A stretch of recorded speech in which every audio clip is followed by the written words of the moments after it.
नमः सिद्धेभ्यः ओम नमः सिद्धेभ्यः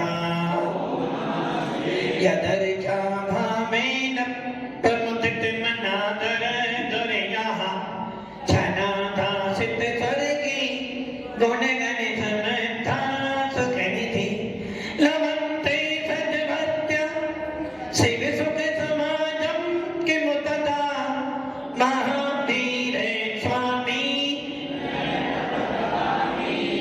महावीर स्वामी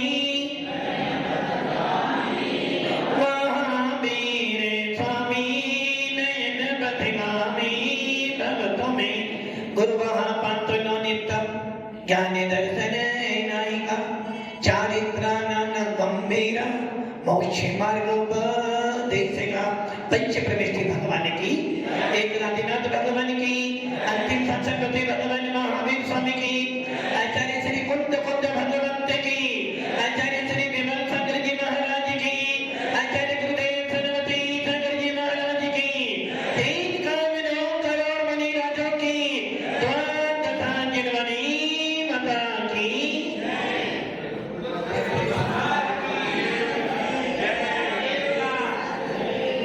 भव्य आत्मा अंतिम तीर्थेश भगवान महावीर जिनसे हमारा बहुत परिचय है। किनका? हमारा हमारा मतलब नहीं, चर्चा आपकी नहीं कर रहा मैं। भगवान महावीर हमारे अंतिम तीर्थेश हैं और उनसे हमारा बहुत परिचय है क्योंकि हम उनके वंशज हैं और उन भगवान महावीर की दिव्य देशना सुन सुनकर आज भी मुमुक्षु अपना मोक्ष मार्ग प्रशस्त कर रहे हैं। अभी अभी आप सुन रहे थे आचार्य मानतोम स्वामी का नाम सबने सुना है, शायद महाराज जी ने भी सुना होगा। और उसमें छंद आता है अल्पस सुतम सुतवतम परिहास धामा तद्भक्ति रे मुखरी। बस क्या कह रहे हैं यहाँ पर? भगवान में मानता हूं, मैं कौन हूं? अल्प ज्ञानी। हम तो अल्प ज्ञानी। भगवान मैं अल्प ज्ञानी हूं और ये भी जानता हूं कि मेरी सभा में बड़े बड़े विद्वान बैठे हैं और मैं ये भी जानता हूं उनके सामने यदि मैं बोलूंगा तो मेरा कोई मूल्य नहीं है, किंतु इतना भी जानता हूं कि भले ही मेरी वाणी मेरा बोलना परिहास का कारण बने किंतु भगवान भक्ति करते समय तो मैं चुप नहीं रह सकता हूं। जिस प्रकार सूर्य के प्रकाश के सामने दीपक का प्रकाश फीका है, जिस प्रकार जिनेंद्र देखते हवा मंडल के सामने करोड़ों सूर्य का प्रकाश भी फीका पड़ जाता है, फिर भी सूर्य की आरती दीपक से की जाती है। गंगा अगाध है, जिस गंगा का पानी तीर्थंकर के मस्तक पे गिरता है वो गंगा गंगोदक बन जाती है और पूरे विश्व में पूजी जाती है। कमल जी, जो गंगा भगवान के मस्तक पे गिरती है वो पानी की उसकी एक बूंद क्या बन जाती है? गंगोदक। और जब गंगा बहती है तो क्या करते हो? चुल्लू भर पानी से उस गंगा की क्या करते हो? पूजा करते हो ना। तो भक्ति यहाँ पाओ, यदि चुल्लू भर पानी नहीं होता तो गंगा का मूल्य नहीं होता, दीपक की ज्योति नहीं होती तो सूर्य का मूल्य नहीं होता और यदि अल्प ज्ञानी नहीं होते तो भगवान का मूल्य नहीं होता। इसलिए भक्ति के अंदर तो अल्प ज्ञानी हो, छोटा हो या बड़ा हो, हर कोई भक्ति करता है, किंतु भक्ति करते समय मन में क्या होना चाहिए? वंदे तद्गुण लब्धि। महाराज कह रहे थे ना, जहां कोयल बैठी हो वहां पर वहां पर नहीं, महाराज ने कौवा नहीं बोला, महाराज ने काक बोला। कौवा बोलते तो गलत हो जाता, तो कौवा कैसा होता है और कोयल कैसी होती है? काली होती है। तो वैसे ही पूज्य पाद स्वामी जब सर्वार्थ सिद्धि की टीका लिख रहे थे, उनकी बात सुनिए पूज्य पाद स्वामी से। पूज्य पाद मतलब, पूज्य पाद मतलब, पूज्य पाद मतलब, पूज्य पाद स्वामी हमारे आचार्य हुए हैं जिन्होंने तत्वार्थ सूत्र पर सर्वार्थ सिद्धि लिखी, और उनका नाम क्या था? नाम पूज्य पाद नहीं था, नाम तो पूज्य पाद उनका पड़ गया, उनका नाम था बताओ देवनंदी, मूल नाम देवनंदी। और उनके बाद जब वो हार करने गए तो उनके पाठ में कैसी रिद्धि बोलो, अतिशय बोलो कि उनके पैर को जिस बर्तन में धोते थे, यदि वो बर्तन लोहे का होता था तो उनके पैर धोने से वो बर्तन क्या कर देता था? स्वर्ण का बन जाता। तो महाराज के पैर धोने के लिए अब आप क्या करोगे? पूज्य है पाद जिनके, और एक ध्यान रखना, पाद हमेशा पूजनीय कब होते हैं? जब वो संयत हो जाते हैं। क्या हो जाते हैं? कल मैंने बोला प्रसम, प्रसम मतलब, प्रसम मतलब जब तक कसायों का उत्सव नहीं होगा तब तक आपके अंदर प्रथम भाव उत्पन्न नहीं होगा, और जब तक प्रथम भाव उत्पन्न नहीं होगा तब तक आप संयत नहीं बन सकते, और जब तक संयत नहीं बनोगे लोक में सुंदर नहीं बन सकते। समय सार में कौन स्वामी कह रहे हैं सुंदर कौन? क्रीम पाउडर लगाने वाला नहीं, हम तो सुंदर ही नहीं। पर्याय कभी सुंदर नहीं होती है। समय सार पर्यायों की चर्चा करता तो है किंतु पर्याय को बाधे नहीं मानता है। समय सार कहता है कि यदि तुझे अपने आप को देखना है तो पर्यायों से अलग देख। आगे तो निश्चित है, जब जब द्रव्य को देखोगे पर्याय होंगी, गुण होगा, क्योंकि बिना पर्याय गुण के द्रव्य नहीं बैठ सकता, और जहां जहां द्रव्य होगा पर्याय गुण होगी, या जहां पर्याय गुण होगा वहां द्रव्य होगा ही। तो क्या बोला था मैं? यदि आपको भेद विज्ञान उत्पन्न करना है, पूज्य पाद स्वामी से एक मुमुक्षु ने पूछा, भगवंत कल्याण करना है, कल्याण का मार्ग क्या है? और प्रवचन सार में आचार्य कौन स्वामी चारि चूलिकाधिकार में कह रहे हैं कल्याण करना चाहते हो? महेंद्र जी कल्याण करना चाहते हो? देखो ऐसे नहीं करो, सही से मन से बोलना, दिल से बोलना। कौन कौन कल्याण करना चाहता है यहाँ पर? पंकज जी नहीं, तुम तो तैयार हो? हाँ तैयार हो सब? तो चाहिए भैया आज 8 तारीख है, कल सबके दीक्षा। कल्याण का बात तो एक ही है। पूज्य पाद स्वामी से पूछा जाती है, भगवंत मुझे अपना कल्याण करना है, आत्मा का कल्याण किसमें है? तो पूज्य पाद स्वामी कह रहे भैया देख सामने कौन बैठे हैं? कौन बैठे हैं? गलत क्यों बोलते हो? सामने कौन बैठे हैं? संयत। यदि तुझे कल्याण करना है तो संयत बन जा, और जिस दिन तू संयत बन जाएगा तेरे को मोक्ष निश्चित। और कौन स्वामी प्रवचन सार की चूलिकाधिकार में कह रहे हैं, यदि इच्छति दुख परिमोक्षम। क्या कह रहे हैं? संयत की कौन है? संयत संयत कौन है? तो हम संयत नहीं है? अरे भैया वो संयत नहीं है क्या? आचार्य नेमिचंद सिद्धांत चक्रवर्ती देव नाम सुनाई ना?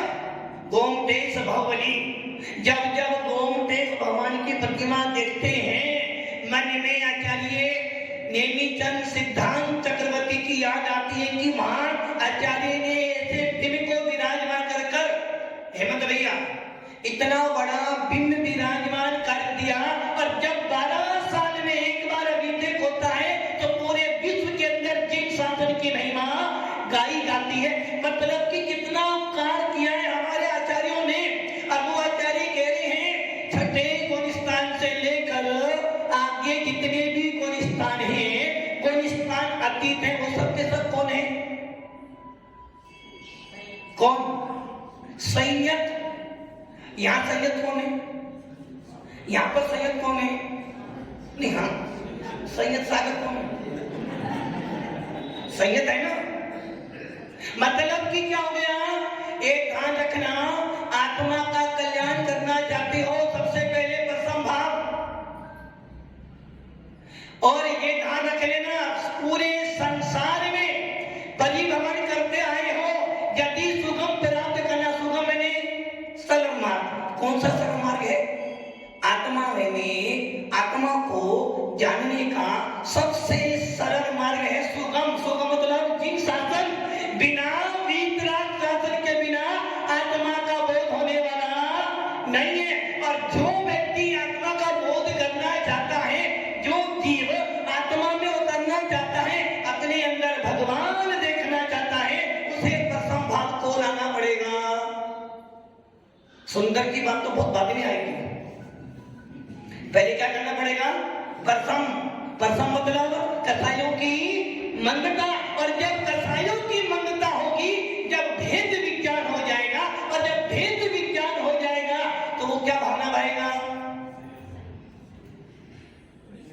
क्या की भावना भाएगा?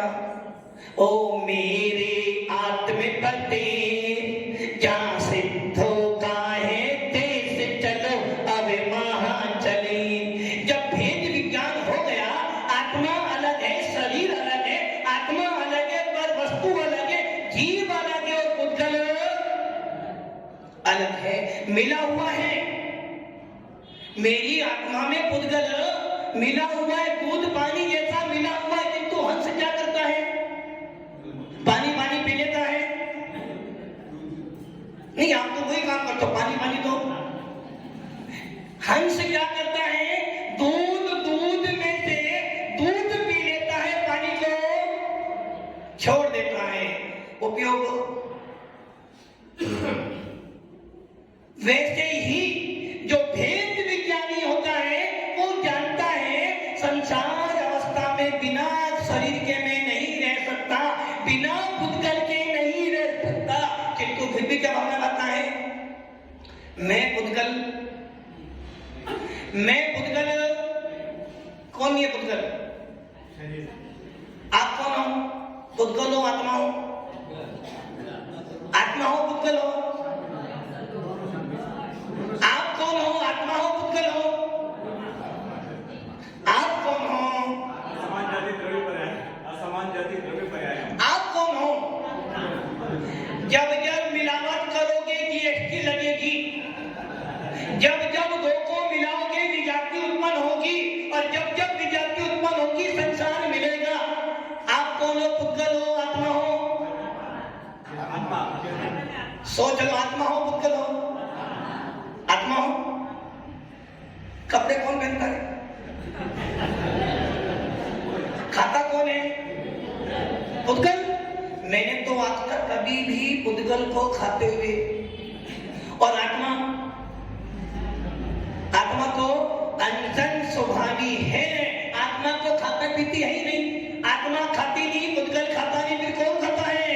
विजाति खाती है। जब जीव और पुद्गल का मिलाप हो जाता है तो व्यवहार से कहा जाता है कि आत्मा ने खाया, व्यवहार से बोल तो शरीर ने खाया। अरे भाई, शरीर में जब तक आत्मा है तब तक उसी प्रकार जब भेद विज्ञान हो गया, प्रथम भाव आ गया, उस समय जब हमन आ गई, भेद विज्ञान प्राप्त हुआ, मैं अलग हूं और मेरे से फिर सारी वस्तु मेरी नहीं है, तब जाकर आता है संयत। कि मैं कौन हूं? संयत। संयत मतलब मेरी आत्मा कहती है संयत, और संयत का अर्थ निर्गंत, और हमारा मोक्ष मार्ग निर्गंतों का मोक्ष मार्ग है। इसलिए संयत कौन है? कौन है संयत?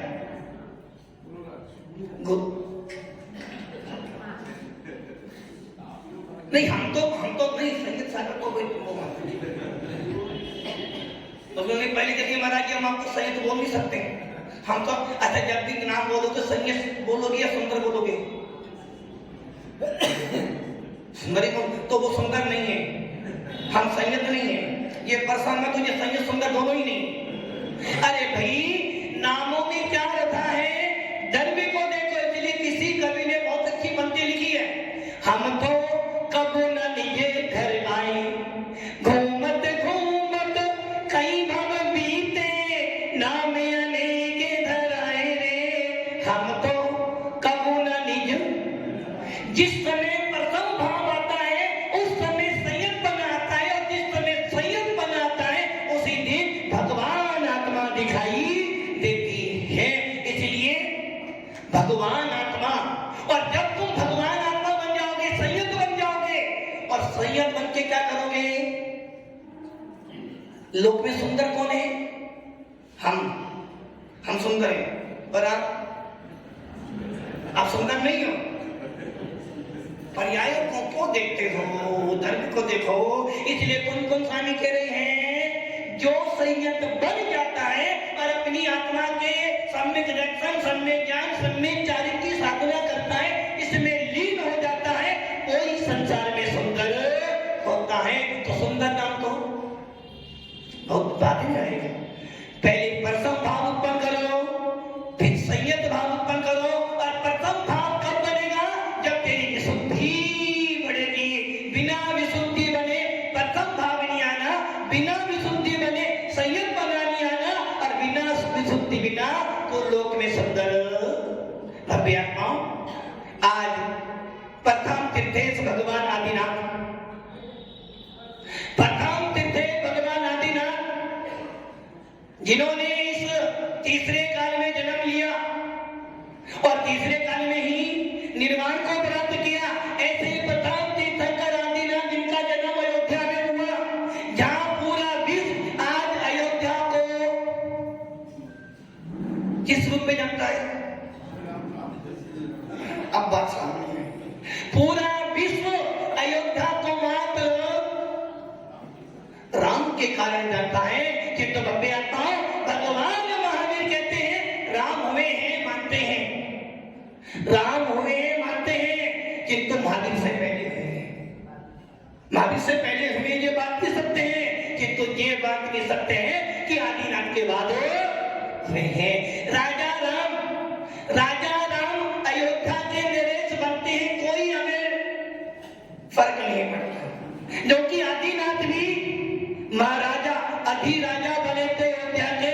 जहां राम ने जन्म लिया था वहां राजा आदिनाथ ने भी जन्म लिया था, और जिस धरती पे राम उत्पन्न हुए थे उसी धरती पर हमारे मुनि सुगतनाथ भी उत्पन्न हुए थे। तो अयोध्या जैनों की सार्थक भूमि है, जहां भगवान आदिनाथ ने नहीं, राजा तीर्थंकर ने जन्म लिया। और आदिनाथ भगवान जिन्होंने पूरे विश्व के लिए असी मसीह कृषि वाणिज्य शिल्प कला का उपदेश दिया, जिन आदिनाथ के भरत और भावबली दो पुत्र हुए, जिनके कारण आज पूरा विश्व भारत को जानता है, ऐसे आदिनाथ भगवान ने 83 लाख पूर्व तक क्या किया? प्रथम भाव को प्राप्त करने में लग गए, नहीं मिला। और एक कारण मिला, छोटा सा कारण मिला, प्रथम भाव उत्पन्न हो गया, तुरंत संयत बन गए, और संयत बनकर विशुद्धि बढ़ाते बढ़ाते बढ़ाते बढ़ाते 12वें गुणस्थान में क्या कर लिया? क्या कर लिया 12वें गुणस्थान में? मोक्ष। मोक्ष का होता है छोड़ना, मूच धातु से मोक्ष बनाए, और उसका अर्थ होता है किससे छूटना? आपको किससे छूटना है? देव सा गुरु से, सही तो है ना? किससे छूटना है आपको हेमंत जी? किससे छूटना है? देव सा गुरु से। घर से छूट, घर तो 7 जन्म तक निभाना था। मतलब कि उस आदिनाथ जीव ने, उस तीर्थंकर आदिनाथ उस संयत जीव ने क्या किया? 12वें गुणस्थान में तत्वा सूत्र के 10वें अध्याय के पहले सूत्र में आचार्य उमा स्वामी कह रहे हैं, मोह क्षया, पहले मोह का क्षय कर, और जैसे ही मोह का क्षय हो